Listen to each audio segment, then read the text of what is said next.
Hi, and welcome to the Vitamins and Minerals video. In this video, we will examine vitamins and minerals and what they are used for in the body, how they are categorized, and explore foods where we can easily find these nutrients. We will also go over the limitations of using supplements as a source of these nutrients. Both vitamins and minerals are considered micronutrients, which mean that they are needed in small amounts for the body. Vitamins are substances essential and help promote and regulate chemical reactions and processes in body cells. They produce red blood cells and help maintain nervous, skeletal, and immune systems. They may also act as antioxidants, which help in fighting disease. Vitamins are abundant in fruits, vegetables, and grains. They are also added in as a supplement form to some processed foods such as cereals and commercial orange juice. Vitamins are classified into two types, fat-soluble and water-soluble. The fat-soluble vitamins, there are 4 of them, A, D, E, and K. Fat-soluble vitamins are readily stored in the body's fat tissue, and because of this, they can be toxic when taken in excess. The second type of vitamin is water-soluble vitamin, and there are 9 of them. There's vitamin C and the B complex vitamins. Water-soluble vitamins are absorbed directly into the bloodstream, and the excess is excreted in urine. They are not stored in the body and need to be consumed on a daily basis. If they are not, symptoms of certain diseases can occur fairly rapidly. Vitamins commonly lacking in the American diet include vitamin A, which can be found in milk, cream, eggs, butter, dark green leafy vegetables, and broccoli. Another vitamin lacking in the American diet is vitamin C.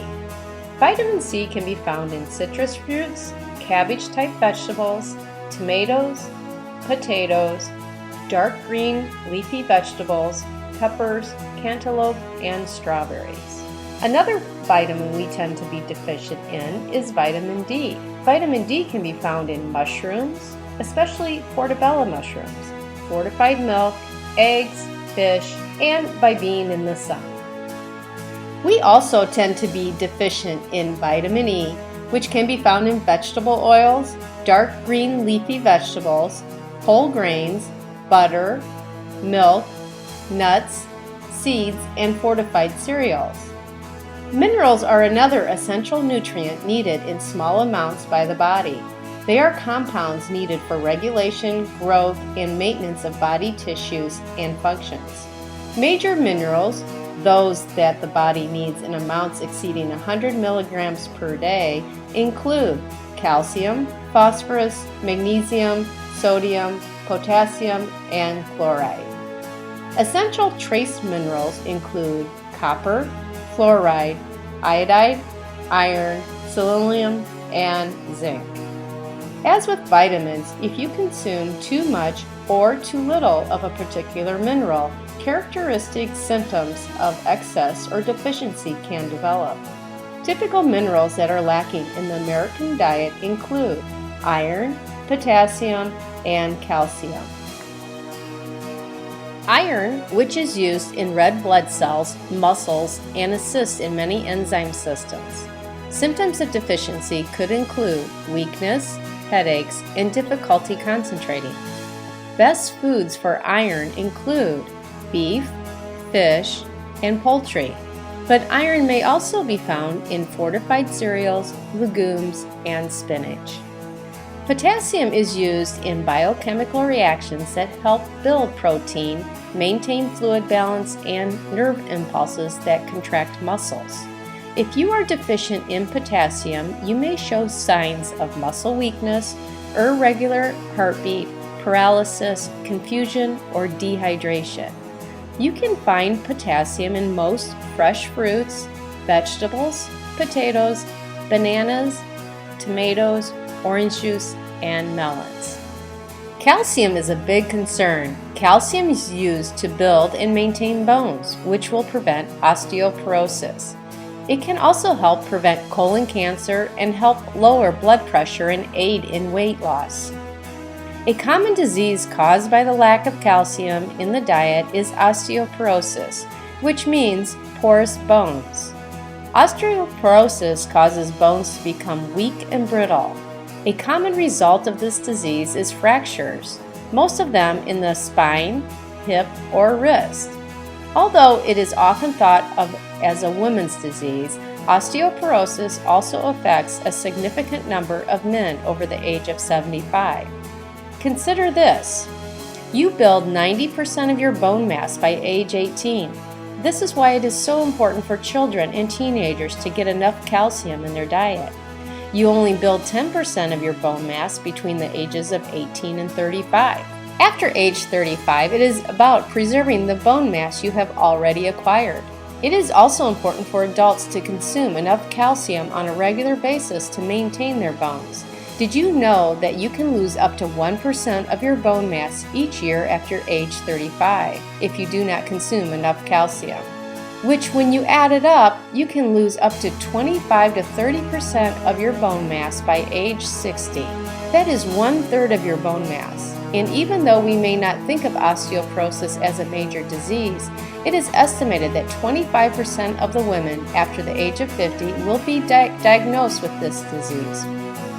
To prevent osteoporosis from happening to you, it is important to consume between 1,000 to 1,500 milligrams of calcium every day, and remember that the body is only able to absorb 300 to 500 milligrams per meal. The body also needs vitamin D to help absorb the calcium. It is also important to do weight-bearing exercise such as weight training, running, or walking to help maintain your bone mass. Calcium can be found in many foods such as milk and soy products, green leafy vegetables such as broccoli and kale, fortified foods such as orange juice, and some types of cereals. Now for a mineral that we generally consume too much of, and that is sodium. The excess of sodium in our diets can cause hypertension, water retention, and calcium loss. Most of us don't realize that our sodium intake is too high. But remember that sodium is found in high quantities in most packaged foods. You should try to keep your sodium consumption under 2,400 milligrams or 2 teaspoons per day. It is harder than you think, which is why it is important to track your diet for a few weeks on a free computerized tracking program such as myfoodpyramid.gov. Now you may be thinking that you are covered in your vitamins and mineral intake without eating a balanced diet because you take a multivitamin or megavitamin that contains all the necessary micronutrients. It is difficult to generalize about the usefulness of supplements, but beware of toxicity overdose on vitamins. Yes, just because vitamins and minerals are good for you doesn't mean more is better. Matter of fact, more may be very dangerous. It is much easier to develop a toxic overdose of micronutrients from supplements than it is from foods in a well-balanced diet. Research has shown that some antioxidant supplements such as A, C, and E may actually increase the rates of death. And most minerals are not absorbed as well from supplements except for calcium-fortified orange juice, which tends to be absorbed as well as calcium from milk products. Keep in mind that the U.S. government at this time does not regulate supplements, and it is possible to have too much, which may cause sickness. The best advice is to eat a well-balanced diet full of fruits, vegetables, whole grains, quality proteins, and fats. Try to limit the amount of packaged foods and track your diet to see how much you really need to supplement, or if you need to supplement at all. That is it for this presentation, and I wish you much health and wellness.